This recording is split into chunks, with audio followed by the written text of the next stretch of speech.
आइए सभी प्यारे प्यारे छात्र छात्राओं को नमस्कार। तो देखिए बच्चों, आज हम लोग समाकलन के अनुप्रयोग यानी कि चैप्टर नंबर 8 और इसको हम लोग एप्लीकेशन ऑफ इंटीग्रल्स यानी कि इंटीग्रल के अनुप्रयोग यानी कि इंटीग्रल का प्रयोग यानी कि इंटीग्रल की एप्लीकेशन है इस चैप्टर का नाम, और चैप्टर नंबर 8 है।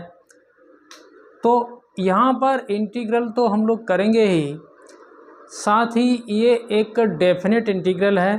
तो डेफिनेट इंटीग्रल में आपको पता है कि लिमिट दी गई होती है और फंक्शन दिया गया होता है, उसके हिसाब से हम लोगों को समाकलन करना होता है। तो बस वही चीज़ें हैं, थोड़ा सा अंतर है। समाकलन के अनुप्रयोग को देखिए हम लोग कैसे समझते हैं। तो देखिए सबसे पहला पॉइंट है इसमें साधारण वक्रों के अंतर्गत क्षेत्रफल। यहाँ पर हम लोग जो भी समाकलन करते हैं उसमें एक क्षेत्रफल निकल के आता है, तो उसको कैसे हम वक्र और कैसे क्या, ये सब समझने के लिए हम लोग कैसे समझें कि हमारा कॉन्सेप्ट क्लियर हो और हम सवालों को अच्छे से कर सकें। तो इसके लिए आपको माइंड को सेट करना होगा। तो देखिए यहाँ पर जैसे हम कोई भी वक्र लें, कोई साधारण सा वक्र लें। अब वक्र की जगह पर आपका पैराबोला हो सकता है और आपका सर्किल हो सकता है और आप दीर्घवृत्त हो सकता है। वैसे तो यहाँ पर अब बहुत कोर्स को हटा दिया गया है। वैसे तो इसमें इस चैप्टर में 3 एक्सरसाइजें थीं और बड़ी लंबी लंबी एक्सरसाइजें थीं, लेकिन अब तो ऐसा कर दिया गया है कि इस चैप्टर में कुछ रहा ही नहीं, केवल मात्र एक एक्सरसाइज है, उसमें भी 4 सवाल हैं, और एक विविध दी गई है, उसमें भी मात्र 5 सवाल हैं और 2-4 एग्जाम्पल हैं। तो हम लोग बिल्कुल विधिवत तरीके से सभी सवालों को करेंगे, क्योंकि कोर्स बहुत ही कम कर दिया गया है। वैसे तो एक ही वीडियो में पूरा चैप्टर कंप्लीट हो जाने को है, लेकिन हम लोग ऐसा नहीं करेंगे, आराम से 2-3 वीडियो में पूरे चैप्टर को कंप्लीट कर लेंगे। तो देखिए इस चैप्टर को समझने से पहले समाकलन के कुछ फार्मूले भी आपको आने चाहिए। तो देखते हैं बच्चों, हम लोग यहाँ पर समझने का प्रयास करते हैं। तो कोई वक्र है, जैसे हम ऐसा कहें कि हमारे पास कोई वक्र है, वक्र y बराबर फंक्शन ऑफ x, ऐसे हमने लिख लिया, कोई भी हो सकता है, ठीक है। अच्छा ठीक है, x अक्ष है, ठीक, x अक्ष पर, और कोटियां हैं, जैसे हमारे पास x बराबर a और x बराबर b से घिरे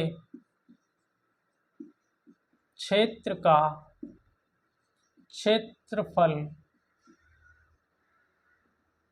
हम लोगों को निकालना है। तो देखिए एक कॉन्सेप्ट आपको क्लियर होना चाहिए, बाद में सवाल तो लग ही जाते हैं, कोई दिक्कत नहीं। तो देखिए कैसे हम वक्र बनाएंगे ये तो बात अलग की है, लेकिन यहाँ पर एक जनरल रूप से साधारण वक्र हम लोग बनाएंगे। इसके लिए देखिए आपके पास, आपको हमेशा पता है ये एक्स अक्ष होता है और ये आपका वाई अक्ष होता है, ठीक है। तो देखिए ये एक्स डैश होता है और ये वाई डैश होता है, ठीक है। चलिए हम एक वक्र बना ले रहे हैं, यहाँ पर एक ऐसे ही सिंपल वक्र बना रहे हैं, ठीक है। ऐसा हमने एक वक्र यहाँ पर खींच लिया है। तो अब जब आपको ना जो वक्र का समीकरण आएगा तब आप जान पाएंगे कि ये क्या बनाना है, सर्किल बनाना है, पैराबोला बनाना है, या और कुछ बनाना है, या दीर्घवृत्त बनाना है। ये तो वैसे ही हमने खींच लिया है, ठीक है। और एक्स अक्ष पर हम बात कर रहे हैं, तो देखिए यहाँ पर ये देखिए हमने यहाँ से यहाँ तक इसको घेर दिया एक्स अक्ष पर। यहाँ पर x बराबर a है और भैया यहाँ पर x बराबर b है, ठीक है। इतना आपके समझ में आया। और ये जो वक्र है हमारा, ये y बराबर फंक्शन ऑफ x है। तो इस एरिया का हम लोगों को देखिए क्षेत्रफल निकालना है, इस एरिया का, ठीक है। ये पूरा एरिया लेना है x बराबर a से और b तक। तो इसके लिए आपको क्या करना होगा, इसमें देखिए एक सीधा कॉन्सेप्ट है। इसमें अगर देखा जाए इस एरिया में तो बहुत सी पट्टियां हैं, बहुत सी, जिनकी गिनती नहीं है। उसमें से हम लोग एक अगर पट्टी ऐसे खींचें, पट्टी यानी कि स्ट्रिप, देखिए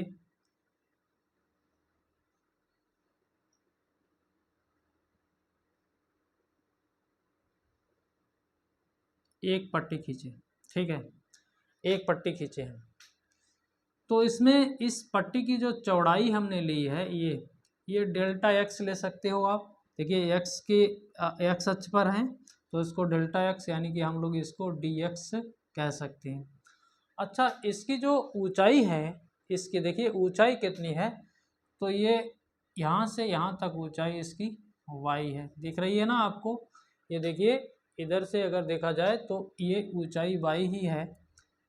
तो अगर इस इतनी पट्टी का अगर प्रारंभिक पट्टी यही मान लें, अगर हम चलिए पहली मान लें, तो इसका क्षेत्रफल हम लोग निकालना चाहें तो y इंटू डी एक्स। भाई क्षेत्रफल निकालने के लिए आपको क्या करना होता है, लंबाई गुणे चौड़ाई करनी होती है, तो y इंटू डी एक्स हो जाएगा, ठीक है। लेकिन इसमें तो बहुत सी पट्टियां हैं, तो आपको a से b तक जाना है। चूँकि ये डेफिनेट इंटीग्रल है, इसलिए इसमें हम लोगों को समाकलन का मतलब ही होता है इकट्ठा करना। तो अगर हम लोग इसमें इसका पूरे का क्षेत्रफल निकालना चाहें तो सिंपल सी बात है, लिमिट a से b है और y इंटू डी एक्स अगर हम कर दें a से b लिमिट, यानी कि सभी जितनी भी पतली पट्टियाँ यहाँ से यहाँ तक हैं, जितनी भी है सभी का योग हो गया, और ये हमारा एक कॉन्सेप्ट हो गया। यानी कि इस प्रकार एक्स अक्ष हो, एक्स की दो कोटियाँ हो, कुछ भी हो सकता है, और एक साधारण वक्र हो, तो इस हिसाब से हम लोग अगर करेंगे ए से बी समाकलन और y इंटू डी एक्स, तो हम लोगों को इस पूरे एरिया का क्षेत्रफल मिल जाएगा, ठीक है। ऐसा ही नहीं, इसको थोड़ा अगर और बढ़ाना चाहें तो ए से बी y को ही हम function of X into D x भी लिख सकते हैं। ऐसे हम लोग इसका क्षेत्रफल प्राप्त कर लेंगे, ठीक है। वैसे तो यहाँ पर अगर आप इसको कुछ नाम देना चाहें तो नाम भी दे सकते हैं, नहीं तो हमने पूरे एरिया के क्षेत्रफल को ए बता दिया है, यानी कि यही हमारी रिक्वायरमेंट थी, ये हमारा क्षेत्रफल हो गया। तो एक तो कॉन्सेप्ट ये हो गया है, तो इसको ध्यान में रखेंगे आप।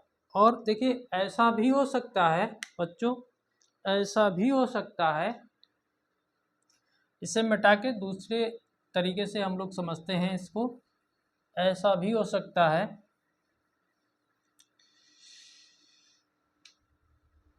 इस वक्र को आप x बराबर कर दीजिए, ठीक है। ये यहाँ पर एफ वाई कर दीजिए, ये आप वाई एच कर दीजिए। भाई हम उल्टा भी तो सोच सकते हैं, यहाँ पर y बराबर a और y बराबर b। एक तो कॉन्सेप्ट ये हो गया। इसके लिए अगर हमको निकालना पड़े तो हम लोग क्या करेंगे, ठीक है। तो देखिए इसके लिए हम लोग एक वाई एच और ये एक्स एच खींच लिया, ठीक है। ये हमने यहाँ पर y है और यहाँ पर y डैश है और यहाँ पर भैया x डैश है, ठीक है। एक वक्र इस पे भी अगर हम लोग बनाना चाहें तो देखिए आपको सब किताब में मिल जाएगा। सिंपल वक्र है हमारा, कोई ज़्यादा इधर उधर नहीं जा रहे हैं हम लोग। यहाँ से हमने एक कर्व खींच लिया है और देखिए हमने y बराबर a, ये जो दूरी ली है यहाँ से, ये y बराबर a है, और यहाँ पर एक हम b दूरी ले रहे हैं, y बराबर b, ठीक है। इस प्रकार से अगर y अक्ष पर हमारा कोई कर्व है तो हमें क्या करना होगा, तो सिंपल सी बात है, इसमें भी एक पट्टी खींचिए, आपको आइडिया लग जाएगा। एक पट्टी खींचिए, इस पट्टी की चौड़ाई देखिए कितनी है, यहाँ पर देखिए dy है क्योंकि ये y अक्ष पर है, और इसकी ऊंचाई अगर देखा जाए तो ये x है, देखिए आप x देख रहे हो इतना, ठीक है। तो इसके लिए अगर एरिया की बात की जाए तो देखिए इसमें भी वही सिंपल सी बात है, लिमिट a से b, ठीक है, और कितना आ जाएगा x dy आ जाएगा, सिंपल सी बात है। और x बराबर आपका है कितना, तो देखेंगे यहाँ पर a से b एक्स बराबर F Y into D Y. तो ये भी वही चीज़ है, थोड़ा यहाँ पर एक्स अक्ष हो गया था उसमें, इसमें वाई अक्ष पर हम लोग कर्व को देख रहे हैं, कर्व के क्षेत्रफल को देख रहे हैं। तो ये एक बात हो गई, मतलब एक पॉइंट ये हो गया और एक पॉइंट ये हो गया, ये दोनों पॉइंट आप समझते रहिएगा। तीसरा पॉइंट इसमें ये हो सकता है कि भैया ऐसा भी हो सकता है कि कोई कर्व एक्स अक्ष के नीचे आ जाए, तब आप क्या करेंगे, ठीक है। तो देखिए उसके लिए भी हम बात करेंगे। तो यहाँ पर इसको लिख लेते हैं, ए से B function of Y into D Y, एक कॉन्सेप्ट ये हो गया, और एक नंबर इसको एक दे दीजिए, नंबर इसको 2 दे दीजिए। तो देखिए ऐसा भी हो सकता है कि कोई भी वक्र हमारा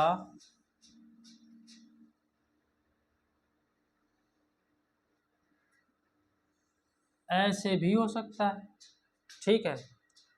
तो देखिए अगर हम यहाँ पर एक कोटि लें एक्स की, तो ए, यहाँ पर हम बी ले लेते हैं और यहाँ पर हम सी ले लेते हैं, एक्स बराबर सी, और हमें इसका सभी का क्षेत्रफल निकालना है जो हमारा एक्स अक्ष से घिरा है, ठीक है। तो देखिए, और ये हमारा फंक्शन जो है y बराबर फंक्शन ऑफ एक्स है, ये इधर भी वही है और इधर भी वही है, ठीक है, कोई दिक्कत नहीं। तो इसके लिए अगर हम इसके क्षेत्रफल को a1 कहें और इसके क्षेत्रफल को इसके a2 कहें, तो कंप्लीट हमारा क्षेत्रफल a बराबर a1 प्लस a2 हो जाएगा, ठीक है। a बराबर a1 प्लस a2 हो जाएगा। तो देखिए समस्या यहाँ पर कुछ नहीं है, थोड़ी सी समस्या है, जो मेन पॉइंट है वो हम आपको समझाने का प्रयास कर रहे हैं। तो देखिए यहाँ पर देखिए लिमिट हमारी कितनी हो, सीधी सिंपल सी बात है, इसका अगर हम निकालेंगे, इसका क्षेत्रफल निकालेंगे तो ए से बी लिमिट है, चलिए ए से बी लिमिट हो गया, और फंक्शन तो वही है, function of X into D x हो जाएगा, क्योंकि देखिए हम यहाँ पर पट्टी डाल के देख लेते हैं, ये डी एक्स हो गया, ये दूरी जो है वाई है, ये यहाँ पर, ठीक है। तो देखेंगे यहाँ पर देखिए बच्चों, ये जो एक्स अक्ष से नीचे जो दूरी वाई है हमारी, ये निगेटिव होती है, तो इसी की तो बात करना चाह रहे हैं। यहाँ से अगर देखा जाए तो लिमिट हमारी बी से सी है और function of X into D x है। तो देखेंगे आप यहाँ पर जो ये नीचे वाई है ये निगेटिव है, तो निगेटिव हम किसी भी क्षेत्रफल को निगेटिव नहीं रख सकते, इसलिए यहाँ पर एक हमें मॉडुलस लेना होगा, और बाद में इस मॉडुलस की सहायता से ये जो भी मान आएगा हमारा संख्यात्मक मान, वो पॉजिटिव हो जाएगा। तो बस ये इतना सा कॉन्सेप्ट है, इसको ध्यान में रखेंगे। चलिए अगर ऐसा नहीं है, ऐसा हो जाए कि पूरा ही ये नीचे आपका कोई वक्र हो और पूरा ही नीचे आपका पूरा मतलब एक्स अक्ष के नीचे हो, तो भी आप जो भी काम करेंगे, जैसे सपोज दैट एक्स बराबर ए, एक्स बराबर बी, और ये फंक्शन ऑफ एक्स वाई बराबर, तो आप जब काम करेंगे ए से बी में function of X into D x और इसके एरिया को निकालेंगे, तो पूरा कंप्लीट आप मॉडुलस लगा देंगे और आंसर आ जाएगा। जो भी हमारे कैलकुलेशन में आंसर आएगा वो निगेटिव नहीं रखना है, सीधी सी बात है, उसमें मॉडुलस लगा देना है। तो बच्चों यहाँ पर हम लोग ज़्यादा तो नहीं, लेकिन हाँ 2 एग्जाम्पल ज़रूर करेंगे, उनसे हम आपको समझाने का प्रयास करेंगे। तो ये तो आपको कॉन्सेप्ट 1 2 3 4 ये सब समझ में आ गया होगा, सीधी सी बात है, समाकलन यदि आपको आता है तो फिर ये सब आ गया होगा समझ में। तो देखते हैं बच्चों, 2 एग्जाम्पल हम लोग करेंगे और बहुत ही अच्छे एग्जाम्पल हैं, तो उसकी सहायता से हम लोग सवाल को समझने का प्रयास करेंगे। उसमें जो भी सूत्र वगैरह आएंगे उनकी भी बात कर लेंगे, और जो भी समस्या आएगी उसकी भी बात कर लेंगे, ठीक है। इसको मिटा लेते हैं, 2 नहीं तो 1 तो एग्जाम्पल कर ही लेंगे बच्चों। और एग्जाम्पल नंबर पहला हमारी किताब में देखिए है, इसको नोट कर रहे हैं। तो देखिए बच्चों, हमारा ये एग्जाम्पल है व्रत X square plus Y square बराबर ए स्क्वायर का क्षेत्रफल ज्ञात कीजिए। का क्षेत्रफल ज्ञात कीजिए। ठीक है, ये एग्जाम्पल नंबर 1 है। इसको हम लोगों को समाकलन के प्रयोग से इस सर्किल का क्षेत्रफल ज्ञात करना है। सीधी सी बात है, कोई समस्या नहीं है। तो देखिए, सबसे पहली चीज़ तो ये है कि भैया सर्किल क्या होता है और सर्किल को कैसे बनाया जाए। तो देखिए, हम लोग थोड़ी सी बात करेंगे, ज़्यादा नहीं। तो सर्किल तो आप सभी लोग जानते ही हैं, ये होता है सर्किल। यहाँ पर इसका सेंटर होता है, ये इसकी त्रिज्या होती है। तो देखिए, अगर यहाँ पर इसका सेंटर को अगर हम मान लें एच कामा के, तो सर्किल का समीकरण होता है एक्स माइनस एच का होल स्क्वायर वाई माइनस के का होल स्क्वायर बराबर, ये त्रिज्या अगर हम आर मान लें तो ये त्रिज्या का स्क्वायर। ये हमारा जनरल यानी कि एक व्यापक समीकरण है सर्किल का।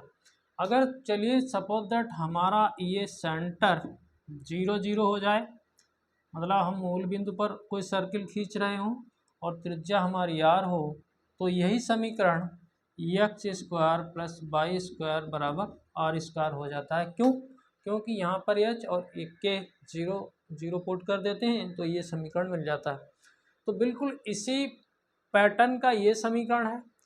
तो यहाँ पर आप देख रहे हैं, जो हम लोग अगर इससे इसकी तुलना कराएं तो त्रिज्या जो है हमारी ए है, तो यानी कि हमें ए त्रिज्या का एक सर्किल खींचना है। और यहाँ पर देखिए सेंटर इसके 0 0 ही है, तो मूल बिंदु पर हम लोग एक सर्किल खींचें, बस चित्र बना लेंगे तो आपको सवाल करना आ जाएगा और कोई समस्या नहीं। तो सपोज दैट हम यहाँ से यहाँ तक इसको ए मान रहे हैं, तो एक सर्किल खींचें। देखिए, चित्र में बनाना नहीं आता है, लेकिन फिर भी हम अपना प्रयास करते हैं। तो देखिए, आपने एक सर्किल खींच दिया है, ये ठीक है, ये खींच दिया है और इसकी त्रिज्या एक्स बराबर, यहाँ पर देखा जाए ये सेंटर पर है, ये तो यहाँ पर मूल बिंदु है, 0 0 हो गया। ठीक है, यहाँ पर अगर देखें तो 0 कामा ए हो गया, वो ए कामा 0 हो गया। क्यों? क्योंकि एक्स यहाँ पर ए है और वाई यहाँ पर 0 है। यहाँ पर अगर हम देखें तो यहाँ पर 0 कामा ए भी हो गया। ठीक है, क्योंकि ये भी तो त्रिज्या वही है, वाई पर भी तो ए है। तो अब आपको देखिए, यहाँ पर कुछ चतुर्थांश वगैरह नहीं, यानी कि यहाँ पर पूरे सर्किल का आपको क्षेत्रफल निकालना है, यानी कि पूरे का। तो चूंकि ये जो सर्किल है चारों तरफ एकदम सिमेट्रिकल है, एकदम सममित है, जितना इधर है उतना इधर है, जितना इधर है इतना उधर है। तो अगर हम इतने का अगर हम लोग क्षेत्रफल निकाल लें और 4 का गुणा कर दें, तो निश्चित रूप से हमें पूरे सर्किल का क्षेत्रफल मिल जाएगा। तो देखिए, इसको अगर हम, अब चूंकि हम लोगों ने कॉन्सेप्ट को पढ़ा है, तो यहाँ पर सर्किल का समीकरण देखिए X square plus Y square बराबर ए स्क्वायर है।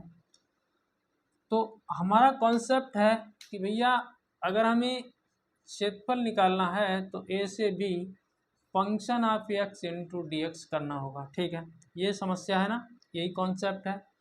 तो हमें इसमें अब लिमिट पता करनी होगी और हमें फंक्शन ऑफ एक्स पता करना होगा और एक्स के सापेक्ष हम लोग यहाँ पर अवकलन कर लेंगे। तो देखिए बच्चों, लिमिट इसकी अगर देखी जाए एक्स पर, तो देखें एक्स पर यहाँ पर 0 है, यहाँ पर ए है, तो लिमिट एक्स बराबर 0 और एक्स बराबर ए रहेगी।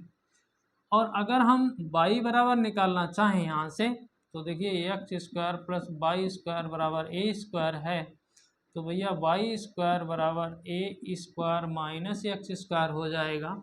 लेकिन हमें तो y चाहिए, क्यों? क्योंकि ये y ही तो है, इसमें देखिए a से b ये y ही तो है। तो चलिए, अगर हम y निकालना चाहेंगे तो इधर रूट हो जाएगा ए स्क्वायर माइनस एक्स स्क्वायर और भैया प्लस माइनस हो जाएगा। ठीक है, तो देख रहे हैं ना। प्लस माइनस हो जाएगा।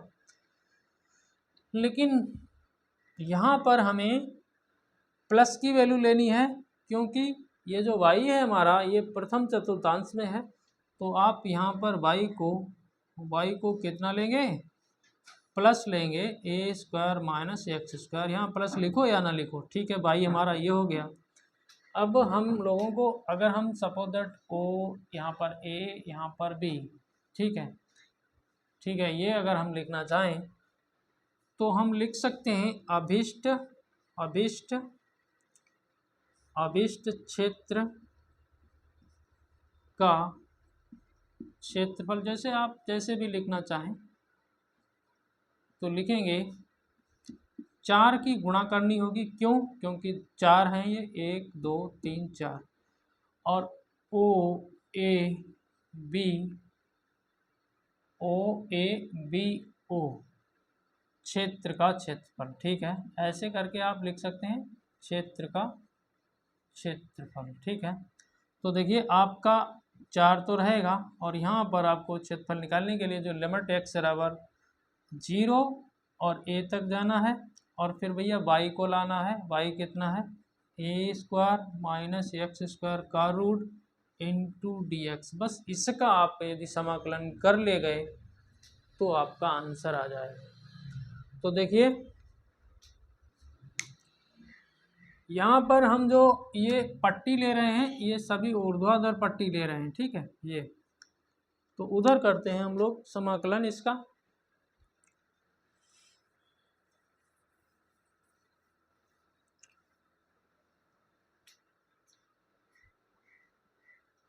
तो देखिए इसके लिए आपको एक सूत्र याद करना होगा। क्या सूत्र याद करना होगा, एक सूत्र याद करना होगा, और सिंपल सा सूत्र है, कोई दिक्कत नहीं। ए स्क्वायर माइनस एक्स स्क्वायर का अगर आपको इंटीग्रल करना है इंटू डी एक्स, तो होता क्या है, देखिए एक्स बटे दो ए स्क्वायर माइनस एक्स स्क्वायर का रूट, ठीक है, प्लस ए स्क्वायर बटे 2 साइन इनवर्स एक्स बटे ए और प्लस कांस्टेंट। ये सूत्र आपको लगाना है, इस सूत्र से ही इसका समाकलन हो जाएगा। चलिए करते हैं हम लोग अपना काम। तो देखते हैं बच्चों, यहाँ पर 4 का तो गुणा है ही, तो लिमिट हमारी बिल्कुल सिंपल है, और वही हमारा फंक्शन है जो सूत्र है, ठीक है, इंटू डी एक्स। बस उठा के इसी को रख दो, कोई दिक्कत नहीं है। चलिए 4 गुणे यही रख देते हैं, ए स्क्वायर माइनस एक्स स्क्वायर का रूट प्लस ए स्क्वायर बटे 2 साइन इनवर्स एक्स बटा ए, और इसमें लिमिट का यूज कर देना है, क्योंकि ये एक निश्चित समाकलन है, ठीक है। यहाँ पर सी नहीं जोड़ना है। तो देखिए बच्चों क्या करोगे, लिमिट रखोगे, रख देते हैं 4 है, तो पहले आप अपर लिमिट रखेंगे। तो देखिए